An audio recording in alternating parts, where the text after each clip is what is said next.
Dando inicio a la conferencia vespertina número 264 en el día 177 también de esta nueva normalidad que, como siempre comentamos, se caracteriza por las intervenciones del semáforo de riesgo epidémico de COVID. Intervenciones que ahora son regionalizadas para cada entidad federativa, precisamente en función del nivel de riesgo que cada una de ellas tenga. No ahondo más en el tema porque de seguro el doctor Ricardo Cortés nos va a comentar a profundidad el tema del semáforo. Pasemos entonces a la siguiente diapositiva, en donde precisamente vemos el semáforo que está vigente para esta y la próxima semana. Esta fue la medición de riesgo que se hizo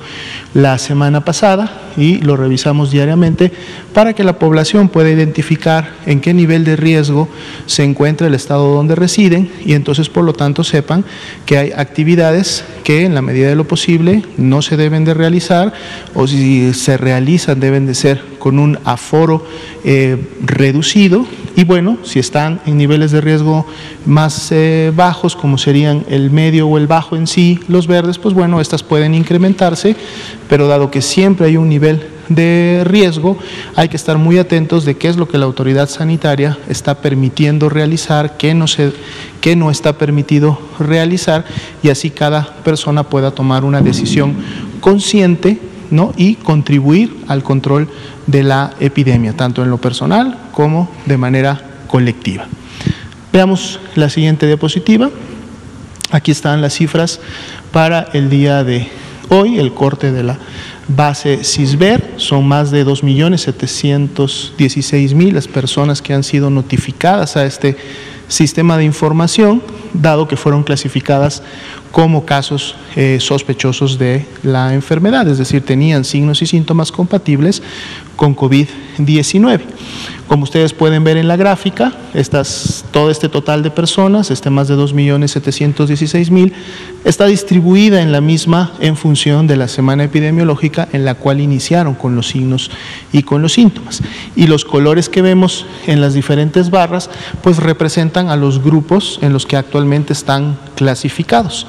El primero de ellos, o el más numeroso, es precisamente el que pertenece a las barras de color verde, que vienen a ser aquel grupo de personas que ya para el día de hoy dio negativo a la prueba de COVID-19 que pretende identificar la presencia del virus SARS-CoV-2, y entonces para hoy representan 1.274.269, y como decíamos son el grupo más grande de este gran total. Lo sigue precisamente las personas que también al día de hoy ya fueron clasificadas como casos confirmados de COVID-19, y esto lo pueden hacer porque tuvieron un resultado de laboratorio positivo o porque su clasificación fue por asociación epidemiológica o por dictaminación clínico-epidemiológica, y entonces para hoy suman desde el inicio de la epidemia 1.049.358. Tenemos otras 3 clasificaciones que están representadas en la gráfica. Las personas sospechosas sin una muestra. Recordemos que los lineamientos que van dirigidos para aquellas personas que presentan signos o síntomas leves de la enfermedad, no todas necesitan recibir una muestra, pero sí todas son integradas a la información de la plataforma, son notificadas como casos sospechosos porque se toman precisamente para poder realizar las estimaciones. Entonces, en los colores grises tenemos precisamente ese grupo de personas. En el color negro tenemos personas a las que sí se les tomó una muestra de laboratorio, es decir, en la plataforma aparece que sí se tomó un hisopo faríngeo o nasofaríngeo, tenemos una fecha en la cual ese hisopo fue tomado, pero por diferentes motivos que hemos explicado en conferencias previas, no hay la posibilidad de obtener un resultado. Esto porque, entre esos motivos, destacan que a lo mejor esa muestra nunca llegó a un laboratorio de la Red Nacional de Laboratorios que procesan el PCR, o a lo mejor esa muestra llegó, pero llegó en condiciones no adecuadas y por lo tanto el laboratorio procede a rechazarla porque no es viable su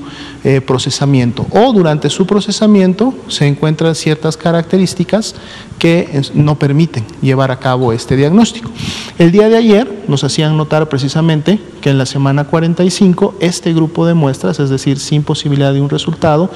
tuvo un incremento importante. Esto precisamente se está revisando con las entidades federativas que en su momento tendrían la mayor aportación para ver en dónde estaría el retraso o en su momento el tiempo extendido que los pone de manera automática en esta clasificación. Es decir, el sistema mide una temporalidad y las que van saliendo de esa temporalidad van entrando en la clasificación de sospechosos sin posibilidad de resultado.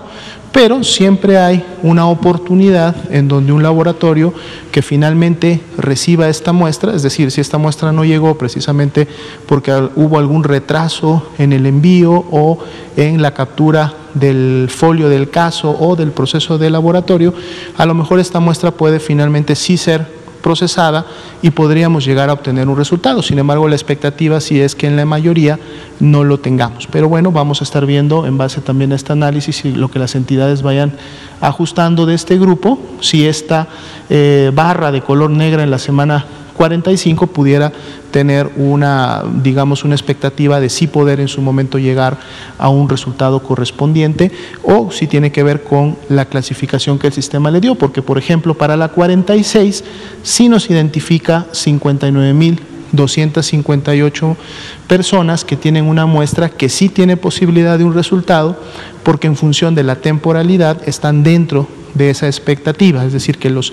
procesos de envío y de procesamiento, las fases preanalítica y posanalítica, todavía están dentro de la expectativa del resultado correspondiente. Otro indicador al que le damos seguimiento todos los días es precisamente nuestra curva de color naranja, que representa el porcentaje de positividad.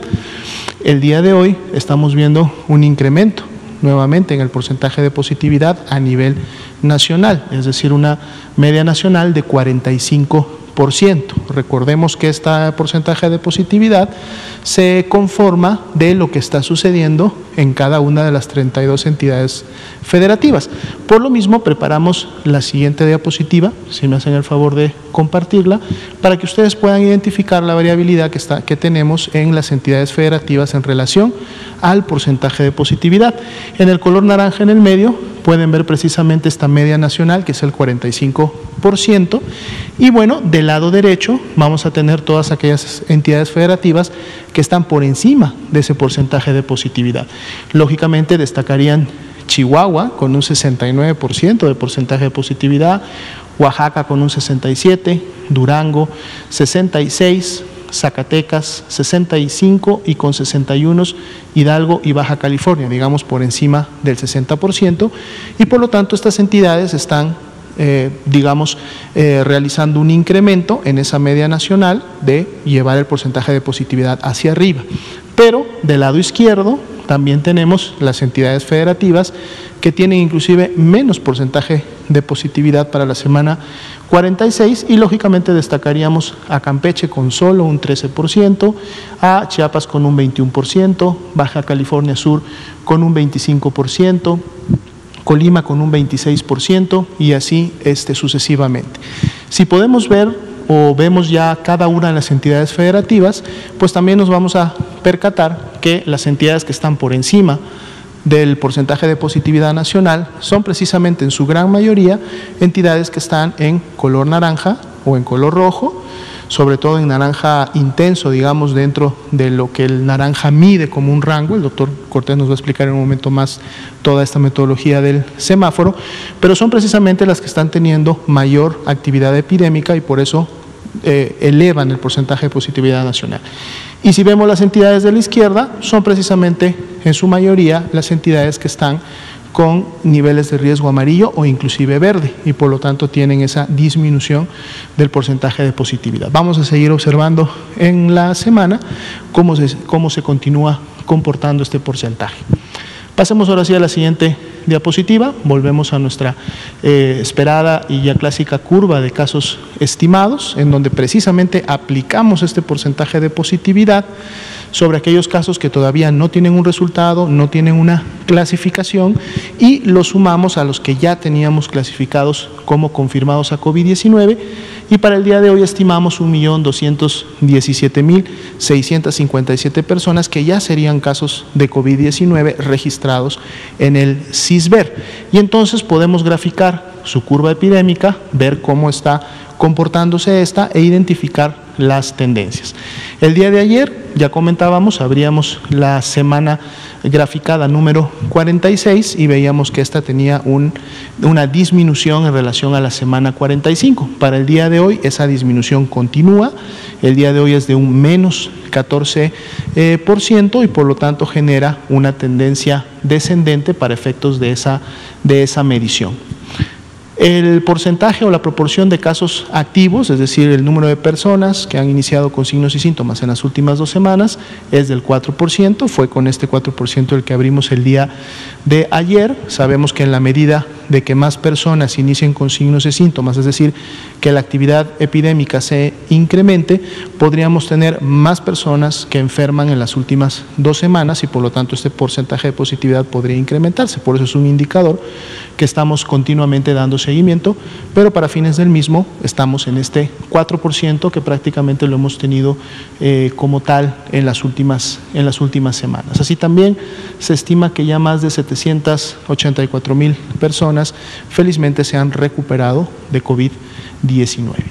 Si vemos la siguiente diapositiva, es el enfoque al comportamiento de la mortalidad. Ya ayer veíamos que el comportamiento entre las 2 últimas semanas graficadas también tenía un descenso. Para el día de hoy ese descenso se mantiene en un menos 6%, después de haber tenido 2 semanas de una meseta, es decir, donde se redujo la cantidad de personas que semana con semana lamentablemente estaban falleciendo, y ya esta semana vemos una reducción. Como sabemos, esta reducción también puede disminuir en función de que en la semana 46 puedan registrarse más personas que lamentablemente han perdido la vida. Esto lo veremos en el transcurso precisamente de la semana. Y continúa en menos 47%, lo que sería el descenso comparativo entre la semana 46, que es la última graficada, y la semana en la que tuvimos la mayor cantidad de defunciones para una semana que fue la 28. Si vemos la siguiente diapositiva, actualizamos ahora nuestra ocupación y disponibilidad hospitalaria. Cuando vimos esta gráfica hace 2 presentaciones, teníamos 7 entidades federativas que estaban o en el 50 o por encima del 50% de la ocupación. Se mantienen las 7 entidades,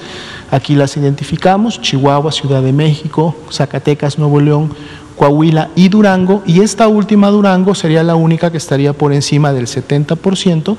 que es precisamente ese nivel de seguridad para efectos de estar pronto a una saturación o de ya estar teniendo saturaciones en algunas unidades o en algunos municipios. Y bueno, esto hemos visto que ha sido una constante en Durango prácticamente en la última semana, y lógicamente es una de las entidades que en este momento se encuentra en el máximo nivel de riesgo para COVID-19. Fuera de estas 7 entidades, es decir, todas las demás, la gran mayoría de los estados tienen más del 50% de disponibilidad hospitalaria, siendo esta tan alta como los casos de Chiapas y Campeche, que son precisamente las entidades que actualmente están en el nivel de riesgo más bajo, en el color verde, con 97% de disponibilidad de sus camas para pacientes graves, es decir, camas IRA general. Si vemos la siguiente diapositiva, enfocamos en las camas con ventilador para los pacientes más críticos, y aquí también seguimos teniendo solo 3 entidades que estarían superando ese 50%, que serían Nuevo León, Ciudad de México y Aguascalientes, pero ninguna de las 3 tampoco supera el 70% considerado como un nivel de seguridad. Todas las demás entidades con más del 50% de disponibilidad, y nuevamente vuelven a destacar Campeche y Chiapas con esta gran disponibilidad, inclusive en el caso de Chiapas con el 100% de sus camas disponibles para IRA. Y esto es bueno, mucho de lo que hemos venido también comunicando en estas últimas semanas, de esta diversidad que tenemos entre las entidades federativas, en donde algunas pueden estar en estos niveles elevados de riesgo rojo y por lo tanto todos sus indicadores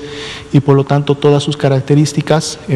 gran actividad epidémica y afectación, como entidades que en su momento tenemos con sus indicadores en verde y con muy poca afectación. Por eso las intervenciones comunitarias, las acciones de distanciamiento social no pueden ser similares o una sola para todo México o para toda a nivel nacional. Tienen que ser regionalizadas, tienen que ser diferenciadas porque se presentan este tipo de situaciones en donde no todas tienen el mismo nivel de riesgo. Bien, vamos a pasar a un siguiente grupo de diapositivas. Aquí vemos el porcentaje de cambio semanal, son 3 diapositivas que estamos actualizando todas las semanas, en donde pues estamos observando precisamente este porcentaje de cambio que hay semana con semana para 3 grupos. Aquí vemos precisamente los de casos acumulados, veremos los de hospitalizados y defunciones en las siguientes diapositivas. Una disminución pues muy pequeña en relación a la semana 45-46, en donde la disminución es solamente de 0.1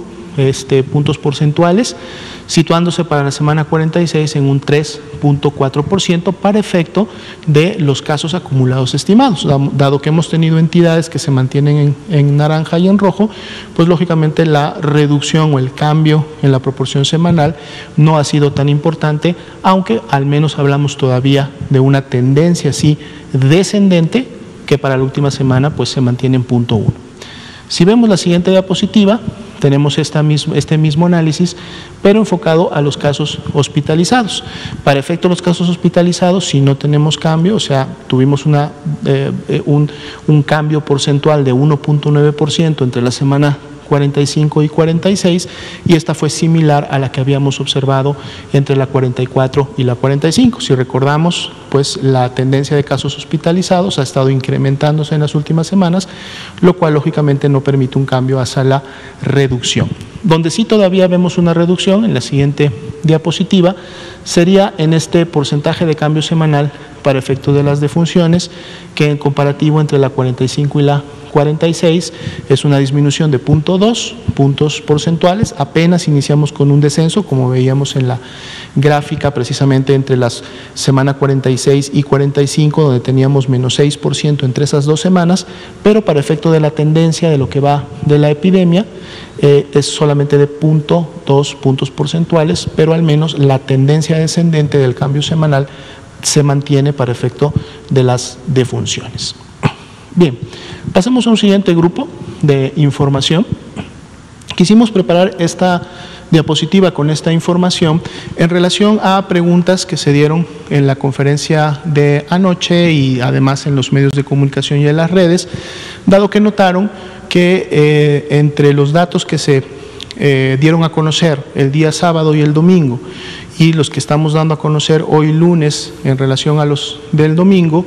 identificaban que los casos que habían sido clasificados como confirmados, habíamos tenido de sábado a domingo, ¿sí?, un incremento en estos casos de alrededor de 9,000 o un poco más de 9,000 casos clasificados como confirmados, y para el día de hoy, es decir, de ayer para hoy, son 7,300 casos, un poco más de 7,300 casos. Lo que queríamos explicar con esta gráfica es que esta cantidad que en su momento sale, pues vamos, de la acción simple de restar los acumulados a un día de los acumulados del siguiente día, nos da este número. Pero eso no quiere decir que estos números, es decir, los más de 9,000, los más de 7,000 el día de hoy, son personas que iniciaron con signos y síntomas en las últimas 24 horas, o sea que son casos nuevos de la enfermedad entre el sábado y el domingo o entre el domingo y el lunes. Esta es la gráfica que en su momento ocurrió entre el sábado y el domingo. Y aquí los estamos representando por su fecha de inicio de síntomas. Recordemos que estamos en la semana epidemiológica 48, que no está graficada aquí porque no hay ningún caso de estos notificados que haya iniciado con signos y síntomas en la semana 48, por eso no aparece la 48.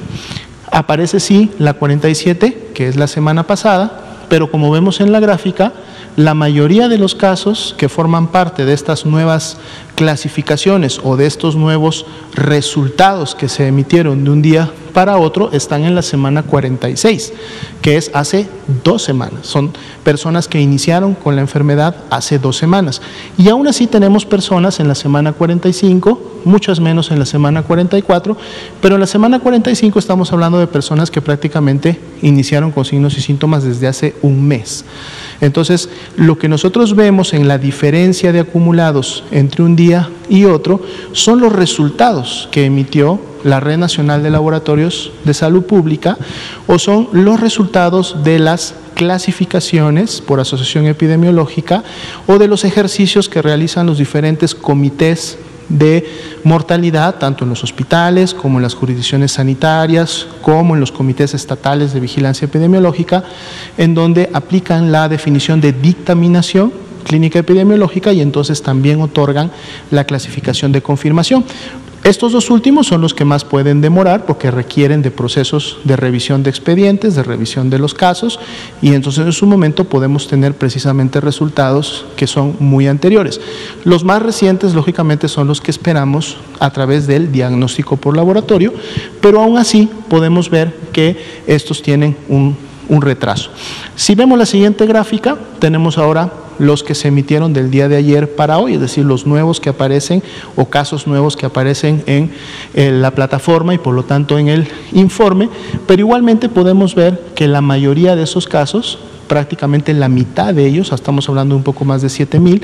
y son 3,350 más o menos, los que iniciaron con signos y síntomas hace 2 semanas. No son personas que iniciaron con signos y síntomas ayer y hoy están saliendo positivos o por lo tanto representan un incremento de las últimas 24 horas. No, son personas que iniciaron con signos y síntomas hace 2 semanas, hace 3 semanas o inclusive muy pocas de ellas hace un mes, pero sus datos se van integrando al sistema en la medida que la Red Nacional de Laboratorios va emitiendo sus resultados o, como decíamos, los estados van emitiendo sus clasificaciones y sus dictaminaciones. Entonces, algo que queríamos también aclarar para efectos de la